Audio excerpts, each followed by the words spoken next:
What's up, guys? It is Zach from Ghost Entertainment, and today I'm here to try something a little bit different that I'm brand new trying. I thought I'd give my own 2 cents on doing a review of Bring Me the Horizon's album, Amo. And all I gotta start off by saying is like, well, shit. Because honestly, I was not expecting any of this coming from Bring Me the Horizon. Especially if you listen to their older albums like Count Your Blessings, or There's a Hell, Believe Me I've Seen It, or Suicide Season. And that's a spirit. But then again, if you look back at every single one of those albums, they've all changed from different sounds, from deathcore to metalcore to rock in a way. And in all honesty, it's pretty interesting to me seeing how they're able to change up their sound every time. And sure, some fans might not like it, and then they might gain some new fans, but older fans are gonna be looking back and like, I'd rather hear Pray for Plagues compared to like Medicine, you know? But first, before I go into the actual album review, I wanted to go through like the main 4 singles that were released before the full-on release of Amo. And the first one being Mantra. And when I first heard it, I did like it, but when I started listening more and more and more to it, I kind of felt like a B-side track to That the Spirit compared to being a part of Amo. Even though they did write for the album, I just felt like they were trying to do a continuation of their sound from That's the Spirit. Which I totally understand, because that album did pretty well. It had a lot of good hits. And what I found interesting, it wasn't their main sound. Like, that's what I thought the first sound was going to be when I first heard that single. I was like, okay, if this is what it's going to sound like, if they're continuing the sound of That's the Spirit, I'm on board, because I really like that album and all the songs on it. But, hey, I did not expect, though, the upcoming other singles that would come after this one, though, you know? And then when they came out with their next song, Wonderful Life, I was like, okay, getting a little bit better, and I'm digging it. And bring Danny Filth on? Alright, I'm digging it a little bit more. And just like, holy shit, the hooks, the chorus for this song, I was like, okay, I'm getting really more into this album. I'm getting pretty stoked for Amo, you know? Getting pretty stoked for it. And then, like, I really like the ending of it, because just that build up and just the energy near the end of that song, it's just really pulling me into it. And I was like, okay, I'm getting into this a little bit more. It's pulling me in.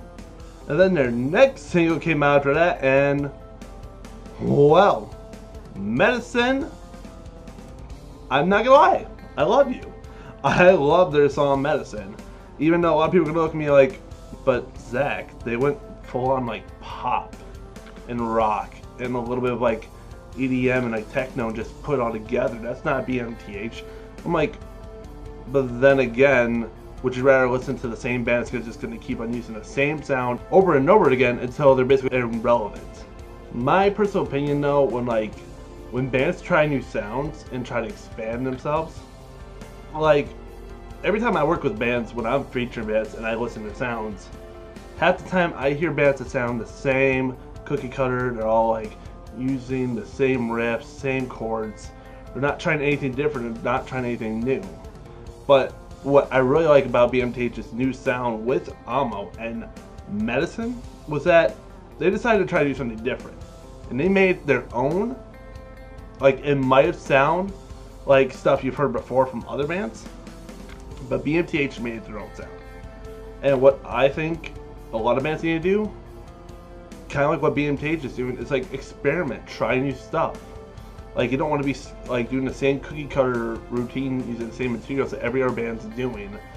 Like, you don't want to be like every other band. You want to be your own band. You want to have your own sound that's going to make you.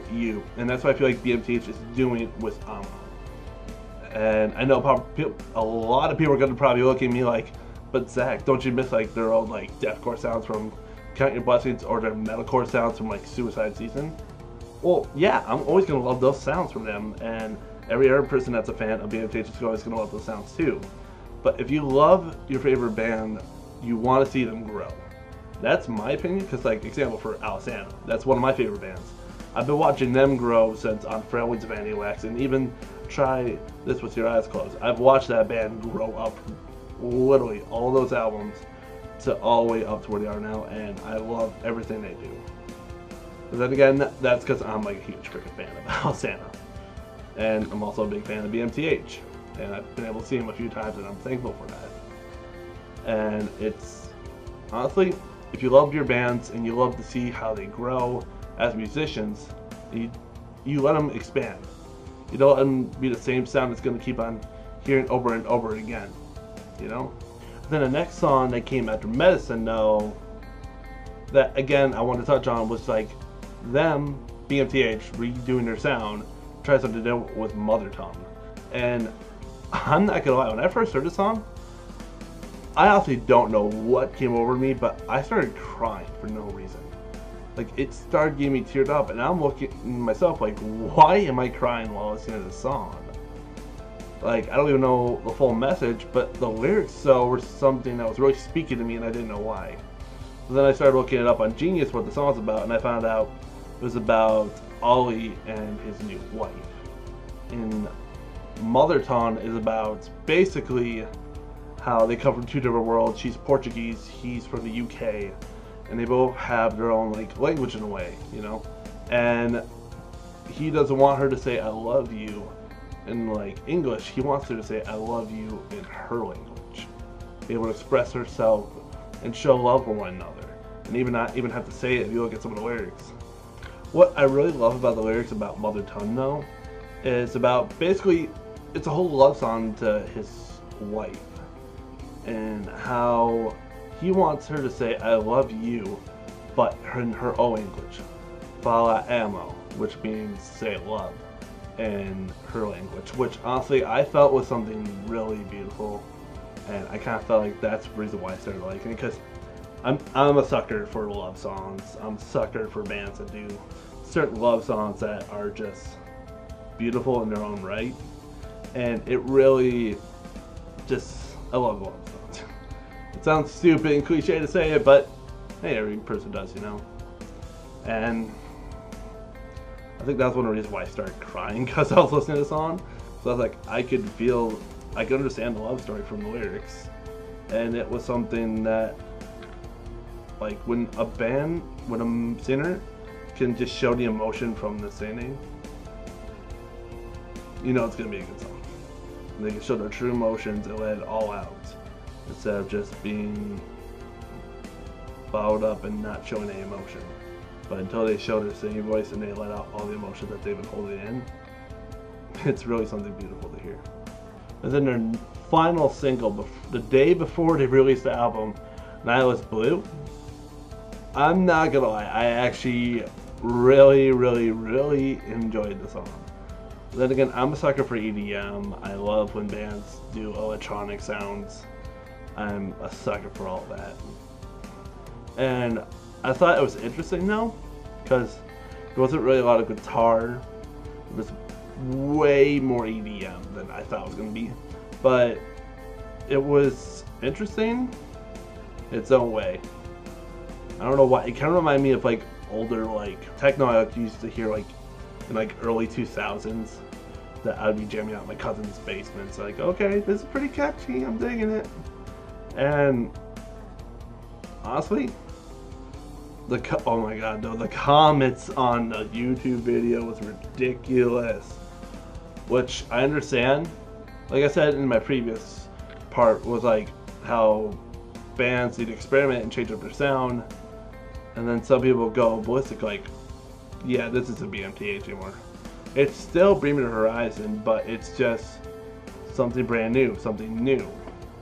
And if you think otherwise, you can tell me in the comments. I mean, like, I understand that. It's just really interesting that it's completely different to like compared to the rest of the album in a way. But in all overall though, to the full album, honestly, I really liked a lot of it. Like Sugar, Honey, Iced Tea. We all know the acronym stand for shit. You know it did. If you didn't know, well, now you know. But honestly, that's one of my other favorite songs from the album. I really love the sound to it. It's just, the whole album though, in general, it's different compared to every other album. Like, Count Your Blessings, Suicide Season, There's a Hell, Believe Me, I've Seen It, Sempiternal, That's the Spirit. Like, it's completely different from every one of those albums. And in a way, I'm okay with it. Unlike a lot of people that I've seen in my comments on Facebook or I've seen on their videos, it's like people bashing it. Then again, if you look back in other BMTH releases with Suicide Season, a lot of people criticized that one too. I remember there was even an award for them for the worst band ever because of that album. But when you look at the album now, it's freaking amazing. Like, Diamonds Are Forever, freaking Chelsea Smile. Like, come on. It's just, like, we're always gonna hate on something that's different. That's how we are as human beings in a way. We're always gonna be that way. But I like to see past that and try to give the benefit of the doubt. Because every band deserves to experiment, try something new, not be who they want. Like, not be who they used to be. Which everybody is what they're wanting. They're wanting that old deathcore, the old deathcore sound. They want that metalcore sound. I cannot talk for the life of me, and I'm sorry about this. They all want that deathcore sound. They all want that metalcore sound of what BMTH used to be and what they used to stand for that sound. But if you love a band, you gotta let them go. Sorry, Brendan, I had to do that. But in all honesty, though, if you love your favorite band, you want them to grow up. You want them to grow as musicians. You want them to grow as people. You want to see them grow as a musician altogether. And that's what, honestly, I like to see in a lot of bands. Famous or not famous, I love seeing bands grow up and see where they go from where they started. Because you can see a lot of growth, and it's really something else, in my opinion. But guys, that's going to be my 2 cents on the review of Bring Me the Horizon's Ammo. And if you do like the album, let me know in the comments. Let me know what your favorite song is. Tell me why you love this album in general. And for those who do disagree with me, let me know why you don't like it. Let me know what songs really made you dislike it. Like, let me know. Honestly, I would love to start a debate. Let me know in the comments. Let me know. I'm always down to talk. I'm always down, like, let me know. You can even comment on my Facebook post about it. Or you can message me about it on the Facebook page. I'm always curious about this. And if you do love it, like I said, leave a comment. Let me know everything. And let me know how I did on this video. This is my first time ever doing an album review. I was a little bit nervous, I'm not gonna lie. But I thought I'd give it a try, because why not? Because I really like this album, and I just want to throw my opinion out there, because everybody has an opinion. Oh god, I never know how to end a video! And I'm just cringing at myself at this point, sweet Jesus.